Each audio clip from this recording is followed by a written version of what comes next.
마고본 강의 네 번째 시간으로 제자의 조건이라는 제목으로 말씀을 보겠습니다.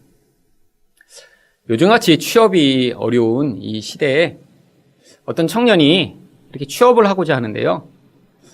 자기가 가장 이렇게 취직하길 원하는 그 기업의 총수가 전화 오더니 내가 당신을 꼭 우리 회사에서 썼으면 좋겠다고.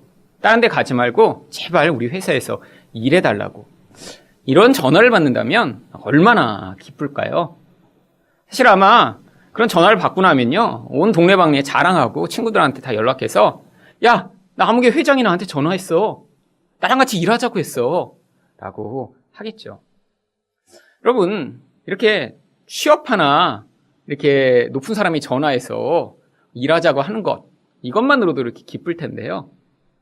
사실 온 세상이 왕이며 온 세상을 다스리시는 우리 하나님이 하나님의 일을 위해 누군가를 부르신다면 그 부름을 받는 자는 사실 얼마나 기쁘고 영광스러운 일이겠습니까? 오늘 본문에는 예수님이 부르신 자기와 함께 하나님 나라를 확장하도록 그 역할을 위해 부르신 사람들이 나옵니다. 근데 이들이요, 어떤 특징을 가지고 있습니다. 예수님이 어떤 사람들을 제자로 부르셨는가 오늘 본문을 통해 살펴보고자 하는데요. 첫 번째로 종교적인 의의가 없는 자들을 예수님은 제자로 부르셨습니다. 16절 말씀을 보겠습니다. 갈릴리 해변으로 지나가시다가 시몬과 그 형제 안드레가 바다에 금을 던지는 것을 보시니 그들은 어부라. 오늘 본문에 나오는 사람들이 4명의 제자가 나옵니다. 베드로와 안드레, 야고보와 요한. 근데 이들이요, 12 제자 가운데 가장 핵심적인 제자들이죠. 근데 이 4명의 제자의 직업이 공교롭게도 다 어부입니다. 그래서 19절에도 보시면요, 야고보와 요한에 대해 또 이렇게 이야기합니다. 조금 더 가시다가 세베대의 아들 야고보와 그 형제 요한을 보시니 그들도 배에 있어 그물을 깁는데. 아니, 어떻게 예수님이 이렇게 어부를 특별히 좋아하시나요? 사실 이들은요, 당시 관례에 의하면 절대로 종교적인 역할을 감당할 수 없는 그런 사람들이었기 때문에 예수님이 일부러 부르신 것입니다. 여러분, 종교적으로 어떤 일을 한다는 건요, 하나님을 위해 섬긴다는 건요, 당시 사람들의 관습에 의하면 특별히 정해진 그런 그룹의 사람들이 있었어요. 근데 그 그룹에 이들은 가장 부적합한 자로 여김을 받는 자들이었기 때문에 예수님이 특별히 갈릴리 어부들을 부르신 것입니다. 왜 이들이 이렇게 부적합했을까요? 바로 이 갈릴리라고 하는 곳이요, 당시에는 이방 사람과 섞여 살다 보니까 이제 유대인으로서의 정체성을 잃어버린 사람들, 그리고 이제 이방 사람과 그냥 같이 거기에서 이방 사람처럼 사는 사람들이 가득한 이방 땅으로 여겨졌습니다. 그래서 이 유다의 예루살렘에 사는 사람들은요, 이 갈릴리에 사는 사람들을 그냥 유대인으로 여기지 않고 심지어는 아주 이방인과 똑같은 자들로 여겼던 것이죠. 그래서 성경이 이 갈릴리를 이렇게 이야기합니다. 이사야 9장 1절에 보시면 전에 고통받던 자들에게는 흥함이 없으리로다. 옛적에는 여호와께서 스불론 땅과 납달리 땅이 멸시를 당하게 하셨더니 후에는 해변길과 요단 저쪽 이방의 갈릴리를 영원롭게 하셨느니라. 구약 성경에 메시아가 오시면 어떤 일이 일어날지를 기록하고 있는데 바로 흑암 가운데 있는 이 이방의 땅인 갈릴리에 예수 그리스도로 말미암아 빛이 임하게 될 것이라고 이야기하고 있는 것입니다. 그러니까 이 갈릴리 어부들은요, 사실 유대인의 입장에서 보면 하나님을 섬기기에 가장 부적합한 사람이에요. 더구나 당시에는요, 이렇게 하나님을 섬기기 위해서는요, 어떤 특정한 조건을 만족시켜야 했습니다. 당시 사람들이 가지고 있던 생각 가운데 이 거룩한 것과 부정한 것 사이에는요, 아주 간격이 컸어요. 사람들이 어떤 거를 거룩한 것, 하나님과 관계 있는 것, 그래서 하나님을 섬길 만한 것이라고 여겼냐면 첫 번째로 거룩한 장소와 관련이 있었어야 했습니다. 가장 거룩한 장소가 어디죠? 바로 지성소입니다. 그 다음에 거룩한 곳은요, 지성소 옆에 있는 성소고요. 그 다음 거룩한 곳은요, 그 성소 바로 다음에 있는 이방인의 뜰이고요. 그 다음 거룩한 곳은요, 그 성전이 있는 예루살렘이고요. 그 다음 거룩한 곳은요, 바로 그 예루살렘 주변의 유대 지역이었어요. 이 정도까지 되면 그래도 아주 부정하다고 여기지 않았는데 그 범위를 넘어선 다른 곳들은요, 이방의 땅이며 부정한 곳으로 여겨졌습니다. 그러니까 이 갈릴리는요, 이 유대와 예루살렘부터는 아주 먼 북쪽에 있는 이런 부정한 땅이었던 거예요. 더구나 거룩한 사람과 관련이 있어야 그 사람이 하나님을 섬기기에 적합했습니다. 가장 그래서 거룩한 사람으로 여겨졌던 사람은 바로 대제사장이고요. 그 다음은 제사장들이었고요. 그 다음은 레위인들이었고요. 그리고 유대인 남자들이 거룩하게 여겨졌습니다. 그런데 그 다음에 이제 유대인 여자들이 있고요. 그 다음에 이방인들이 있었어요. 그러니까 이렇게 뒤로 갈수록요, 하나님과 관계없는 자들로 여겨졌던 거예요. 또 거룩한 시간을 유대인들은 아주 중요하게 여겼습니다. 그래서 가장 거룩한 시간이요, 바로 안식일 중의 안식일이라고 불리는 대속죄일을 가장 거룩하게 여겼고요. 또 이렇게 유대의 아주 중요한 절기들을 그들은 성일이라고 해서 중요하게 여겼습니다. 또한 일주일에 하루 있는 이 안식일 또한 그들이 중요하게 여겼어요. 또한 이들은 이렇게 하나님과 관련 있는 특별한 물건을 만들어 놓고요, 그것들을 성전 기물이라고 불러서 중요하게 여기고, 또 하나님이 율법에 명령하신 이런 부정한 것들을 정해놓고요, 이것들을 만지고 접하는 자들을 아주 부정하게 여겼어요. 이런 유대인의 기준에 의하면요, 이 갈릴리 어부들은 도저히 하나님을 섬기거나 하나님과 관련 있는 일을 할 수 없는 자들이에요. 왜죠? 거룩하지 않은 장소에 살고 있어요. 거룩하지 않은 그런 이방인들과 늘 만나서 접촉을 해요. 또 바다에서 물고기를 잡다 보면요, 하나님이 부정하다고 말씀하신 그런 부정한 것들을 늘 만지고 접하게 되어 있어요. 그러니까 이 사람들은요, 하나님이라는 그 거룩한 분과는 가장 대척점에 있는 관계없는 사람들인데, 아니 하나님이 이 땅에 오시더니 사람들이 그런 기대와 생각을 깨트리고 그런 사람들을 제자로 부르신 거예요.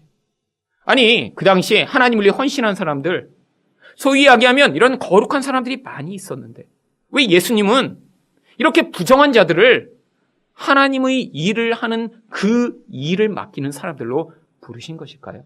바로 이제 예수님의 오심으로 말미암아 새 시대가 시작되었기 때문입니다. 그래서 마가복음 2장 22절은 이렇게 이야기합니다. 새 포도주를 낡은 가죽 부대에 넣는 자가 없나니 만일 그렇게 하면 새 포도주가 부대를 터뜨려 포도주와 부대를 버리게 되리라. 오직 새 포도주는 새 부대에 넣느니라 하시니라. 여러분, 이젠 새 시대가 열린 거예요. 근데 어떤 새 시대예요? 구약 시대에는요, 인간의 근원 안에 하나님의 거룩함이 임할 수가 없었어요. 거룩은 어떻게 임하는 것이냐면요, 바로 우리 안에 있는 죄 문제가 해결돼야 거기서 하나님의 통치와 다스림 가운데 그것이 하나님에게 속한 거룩한 것으로 바뀔 수 있는데, 구약시대에는 아직 예수님이 오시지 않았기 때문에요, 우리가 거룩하게 될 수가 없었어요. 죄 문제가 해결될 수 없었어요. 그래서 하나님이요, 이런 거룩한 장소, 거룩한 사람, 거룩한 물건, 거룩한 시간으로 이제 진짜 하나님과 관계 있는 그런 죄가 해결된 그런 거룩한 것이 임할 때가 올 것이다라는 것을 모형으로 보여주셨던 거예요. 근데 이제 모형으로 보여주신 그 시대가 끝난 거예요. 왜? 실체인 예수 그리스도가 오셨으니까요. 여러분, 그래서 이제는 그런 거룩한 모양을 가지고 있지만 그 본질 자체가 더러운 인간을 예수님이 택하신 것이 아니라요. 나는 부정한 자야. 그래서 이제는 나 같은 자는 하나님께 도저히 쓰임받을 수 없을 것 같아. 라는 그런 자신을 부정하게 인정하고 하나님을 의존하는 자들을 오히려 하나님이 택하셔서 그들을 거룩하게 만드시고 그들을 하나님의 도구로 사용하시는 것이에요. 여러분, 당시에 이런 종교 지도자들은요, 자기가 외적으로 거룩한 행동을 하고 있었어요.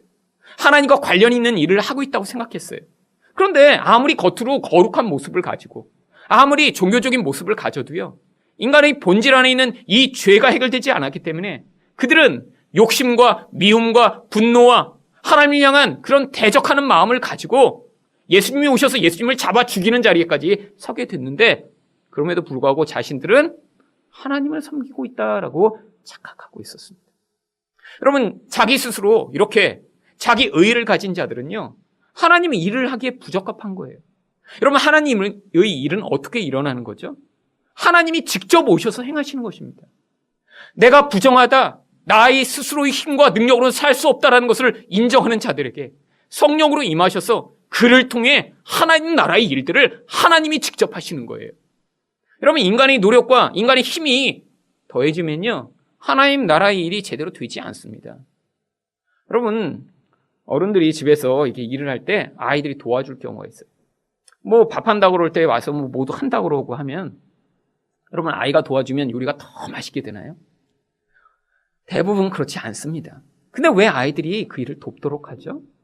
같이 하는 것에 목적이 있으니까요. 같이 하면서 부모가 아는 것을 전달하고 관계를 맺고, 아, 우리 엄마는 나도 이렇게 하는데 잘 안 되는데 우리 엄마는 참 어려운 일을 잘하고 있구나 라는 것들을 배우도록 하기 위해. 하나님도 마찬가지입니다. 우리가 끼어들면요, 하나님이 완벽하게 하실 일들이 방해를 받아요. 그러니까 하나님이요, 하나님에게 복종하고 순종하는 자들을 부르셔서 그를 통해서 하나님이 직접 행하시는 거예요.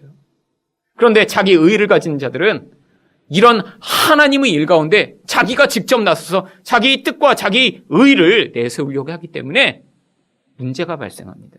어떤 일이 되고 나면요, 그것을요, 하나님에게 영광을 돌리지 아니하고 자기가 거기서 자기 욕망과 자기 영광을 취하는 거예요. 어떤 일이 되어지고 나면 자기가 무익한 자라고 고백한 자들은 어떻게 하겠어요? 하나님이 하셨군요. 하나님, 저같이 무익한 자를 사용하셨군요. 하나님 감사합니다 라고 반응할 텐데, 자기가 능력이 있고 자기가 힘이 있다고 생각하는 자들은 어떤 일이 되고 나면요, 그래도 내가 이렇게 애썼더니 이런 결과가 나타났지라고 얘기하는, 바로 하나님이 영광을 찬탈하는 일을 하게 되는 것입니다. 여러분, 인간의 본질은요, 행위와 노력으로 변하지 않습니다. 우리 본질은 오직 거룩하신 하나님이 직접 오셔서 우리 죄를 해결하시고 우리를 거룩하게 하실 때만 거룩하게 되는 거예요. 그래서 이렇게 자기 의의를 버리고 예수를 의존하는 자들, 나의 힘으로는 이 죄를 벗어날 수 없다라고 인정하는 자들, 그 자들에게 하나님이 오셔서 그들을 거룩하게 만들어 주시는 것입니다. 그래서 신약성경에서 어떻게 거룩해야 된다고 이야기를 하죠? 디모데전서 4장 5절은 이렇게 이야기합니다. 하나님의 말씀과 기도로 거룩하여 집니다. 여러분, 내적으로 변하는 것인데 왜 하나님의 말씀과 기도가 필요하다고 해요? 바로 이것이, 인간은요, 영적으로 이렇게 본질 안에서 거룩해져야 되는 존재이지만 하나님이요, 인간이 육을 가진 존재이기 때문에요, 그의 지성과 이성으로 받아들일 수 있는 통로를 말씀과 기도로 주신 거예요. 말씀을 통해 하나님, 나 같은 자는 흙과 같은 존재군요. 나 스스로는 하나님이 원하시는 생명과 거룩을 만들어낼 수 없고요 라는 사실을 고백하는 자들, 그 사실을 깨달을 때 그때 우리 안에서 어떤 태도가 나오죠? 바른 기도가 나오는 것입니다. 여러분, 기도가 무엇인가요? 하나님께 내가 원하는 것을 이루어달라고 간구하는 게 기도인가요? 아닙니다. 기도는요, 내 자신이 하나님의 생명과 은혜가 없으면 살 수 없습니다라는 사실을 고백하는 겸손히 표현된 태도가 바로 기도인 거예요. 그러니까 말씀과 기도는 무엇을 하는 거예요? 하나님, 나를 그 생명으로 채워주시어야지만 살 수 있다고 말씀하셨사오니 내가 하나님께 나아가 하나님을 붙들고 의존하니 나를 그 생명으로 채워주시옵소서라고 하나님을 의존하는 그 과정을 이야기하는 것입니다. 그랬더니 어떻게 우리를 거룩해 하시냐면 그때 영적인 일이 일어나는 거예요. 바로 고린도전서 6장 11절입니다. 주 예수 그리스도의 이름과 우리 하나님의 성령 안에서 씻음과 거룩함과 의롭다 하심을 받았느니라. 우리가 말씀을 믿고 그 말씀대로 하나님 앞에 나아가 간구하고 하나님을 의존했더니 우리 영혼 안에서 무슨 일이 벌어진다고요? 예수 그리스도의 그 이름의 능력이 우리를 거룩해 만드시고요, 성령 거룩하게 만드시는 그 영이 오셔서 우리를 거룩하게 바꾸어 주신다고 하는 거예요. 우리는 외적 행위를 합니다.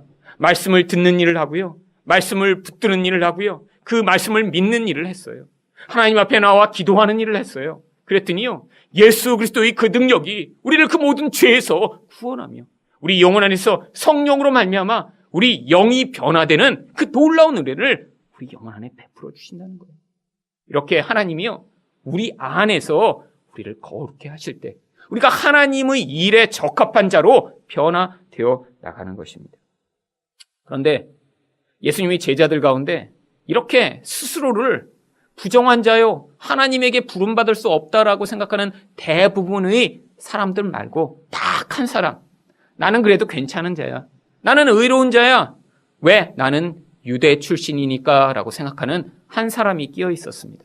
그 사람이 바로 가롯 유다였습니다.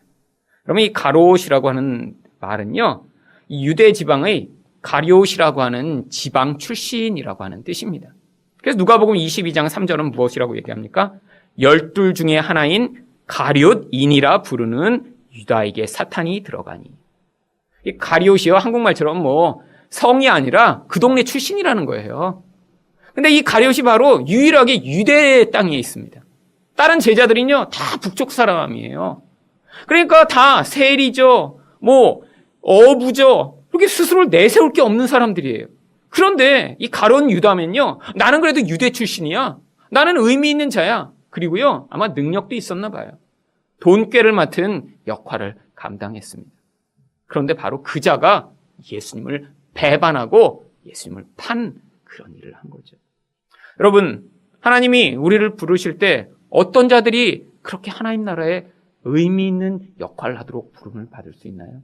바로 자기 자신의 그런 부정함과 자기 자신의 그런 생명 없음을 고백하는 겸손한 마음을 가진 자들을 하나님이 불러내시는 거예요.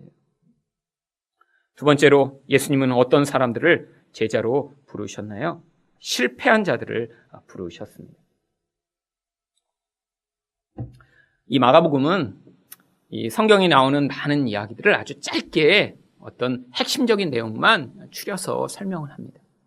오늘 본문이 나오는 이 본문의 원래 긴 버전이 누가복음 5장에 나와 있습니다. 여러분, 예수님이 베드로를 찾아오셔서 그냥 사람을 낚는 어부가 되게 하리라 하니까 뭐 버리고 바로 베드로가 쫓은 것처럼 마가는 그 상황을 묘사하고 있지 않은데요. 누가복음에는 그 과정에서 어떤 일들이 일어났다고 설명을 하고 있습니다. 어떤 일이 일어났죠? 원래 이렇게 밤새도록 고기를 잡았는데 고기를 하나도 잡을 수가 없었어요.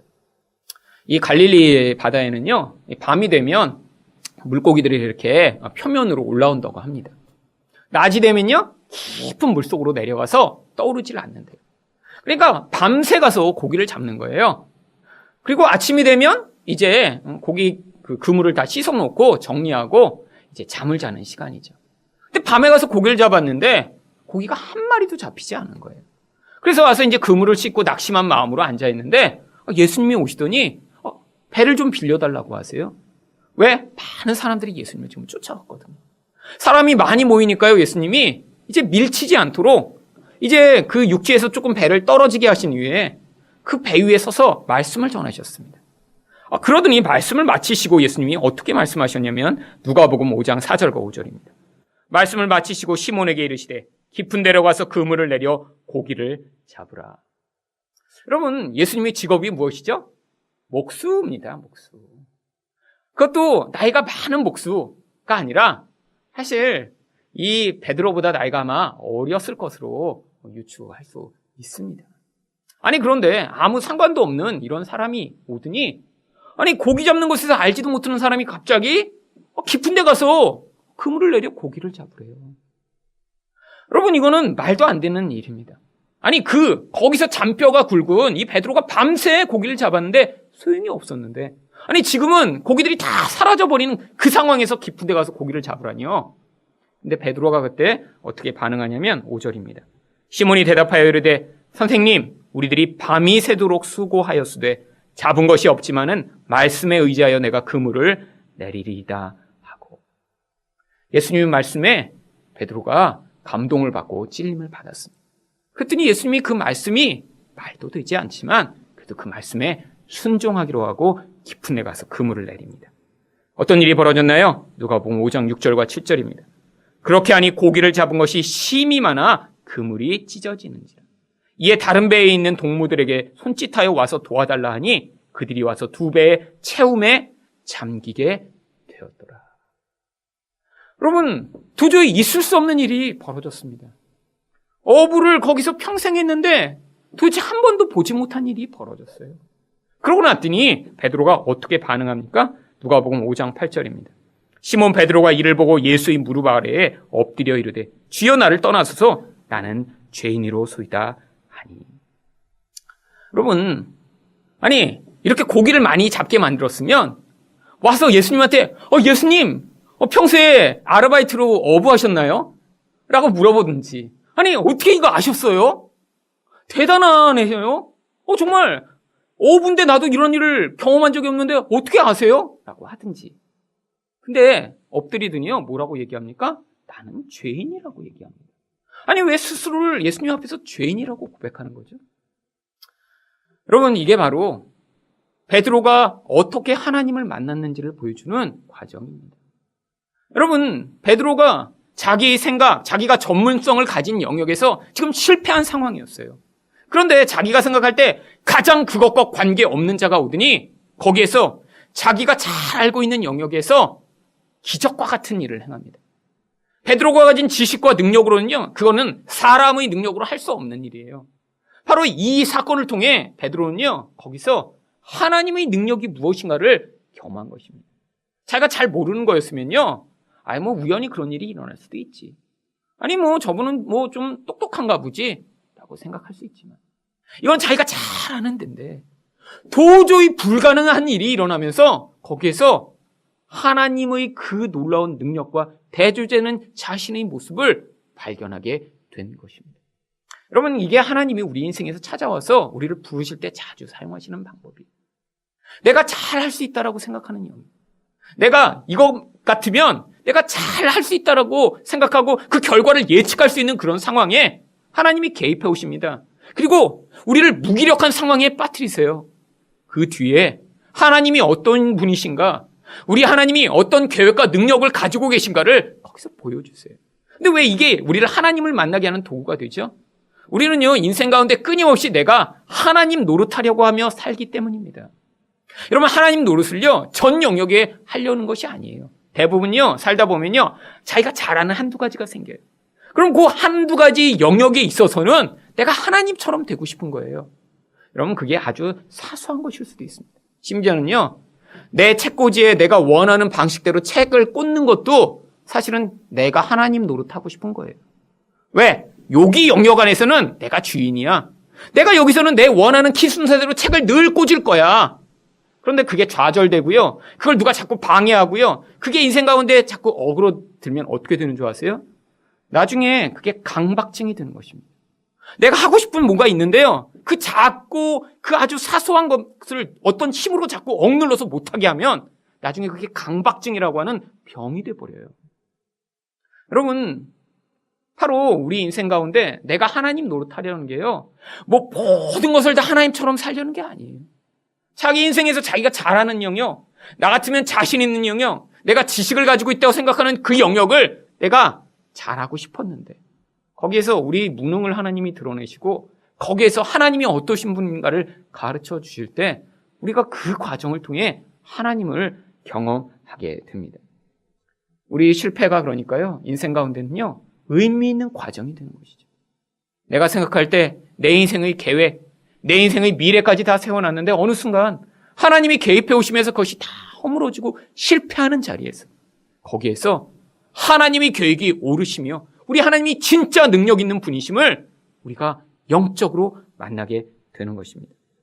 여러분, 그래서요, 인생 가운데 끊임없이 성공만 하는 사람은 하나님을 만나기 쉽지 않아요. 어떤 사람은요, 실패를 해도요, 그 실패를요, 실패로 받아들이지 않는 사람이 있습니다. 이것도 아주 교만한 거예요. 어떤 분을 만났는데요, 자기는 한 번도 인생에서 실패해 본 적이 없대요. 근데 그분의 인생을 보면 그렇게 문제가 있고 어려운 일들이 자주 있었어요, 보니까. 근데 그걸 긍정적으로 실패가 나를 이렇게 성공하는 사람을 만들었어가 아니라 자기는 실패를 기억하지 않는다는 거예요. 자기 인생은 다 성공한 인생이었대. 여러분, 이런 게 무서운 교만입니다. 여러분, 자기의 이런 연약함, 자기 부족함을 인정하는 자리에서 거기에서 하나님을 의존해야 되는데, 이렇게 자기 교만으로 똘똘 뭉친 사람은요, 끝까지 하나님을 의존하지 않고 자기를 하나님처럼 의존하는 사람이 되는 거예요. 그 사실을 빨리 인정하고 예수를 붙들며 그 실패의 과정을 통해 예수 안에서의 생명을 얻는 자가 바로 하나님 나라에 적합한 사람이라는 것입니다. 마지막으로 예수님은 어떤 사람들을 제자로 부르셨나요? 영적 갈망이 있는 자들을 부르셨습니다. 17절과 18절을 보겠습니다. 예수께서 이르시되 나를 따라오라. 내가 너희로 사람을 낚는 어부가 되게 하리라 하시니 곧 그물을 버려두고 따르니라. 이 성경을 볼 때는요, 어떤 때 아니, 저 사람들은 어떻게 이렇게 그냥 급하게 다 버려두고 가나? 이렇게 참 생각할 때가 간혹 있어요. 근데 이 베드로 안드레의 반응도 대단합니다. 사실 이 베드로는 이미 결혼한 몸이었거든요. 근데 다 버려두고 그냥 바로 떠난 거예요. 그물을 이렇게 찢다가 그냥 버려두고. 아니, 어떻게 이렇게 극단적으로 반응할 수 있죠? 그뿐 아닙니다. 옆에서 구경만 했던 야고보와 요한도 똑같은 반응을 합니다. 20절입니다. 곧 부르시니 그 아버지 세베드를 품꾼들과 함께 배에 버려두고 예수를 따라가니라. 이것만 보면요, 이 헌신과 결단이 대단한 사람들이에요. 그냥 이 자리에서 선교사로 누가 나가겠습니까? 그냥 벌떡벌떡 일어나더니 비행기 타고 떠난 거예요, 바로. 여러분, 이들의 인생은 사실 이렇게 그 순간에 반응한 것이 아닙니다. 이들은요, 원래 깊은 영적 갈망을 가지고 있는 자들이었어요. 여러분, 여기가 원래 이들이 예수님을 처음 만난 자리가 아닙니다. 이들은 원래 세례 요한의 제자들이었어요. 여러분, 요한복음 1장 35절과 37절까지 보겠습니다. 또 이튿날 요한이 자기 제자 중 두 사람과 함께 섰다가 예수께서 건의심을 보고 말하되 보라, 하나님의 어린 양이로다. 두 제자가 그의 말을 듣고 예수를 따르거늘. 여러분, 이 세례 요한을 따라다니던 제자 이 두 명의 이름이 바로 요한과 안드레입니다. 여러분, 이들은 어부의 삶을 살고 있었어요. 그런데 하나님이 주신 영적 갈망이 너무 컸던 거예요. 아니, 이 시대에 이제 메시아가 와야 되지 않을까? 메시아가 정말 와서 우리를 이 모든 죄와 죽음과 고통에서 구원해야 하지 않을까? 그런데 어디에서 세례 요한이 나타났다는 거예요. 그가 예수님일지도 모른다는, 이런 메시아일지도 모른다는 그런 소문이 도는 거예요. 그러니까요, 생업을 제쳐두고요, 그들이 바로 세례 요한의 제자가 돼서 따르는 삶을 살고 있었죠. 그런데 이 세례 요한이요, 내가 메시아가 아니라고 얘기해요. 그들이 어떤 한 분을 보더니 저분이 세상 죄를 지고 가는 어린 양이다 얘기하니까요, 이 둘이요, 그때부터 예수님을 따르기 시작한 것입니다. 그런데 그뿐 아니에요. 바로 베드로도 바로 이들이 소개합니다. 그래서 요한복음 1장 40절부터 42절에 보시면 요한의 말을 듣고 예수를 따른 두 사람 중의 하나는 시몬 베드로의 형제 안드레라.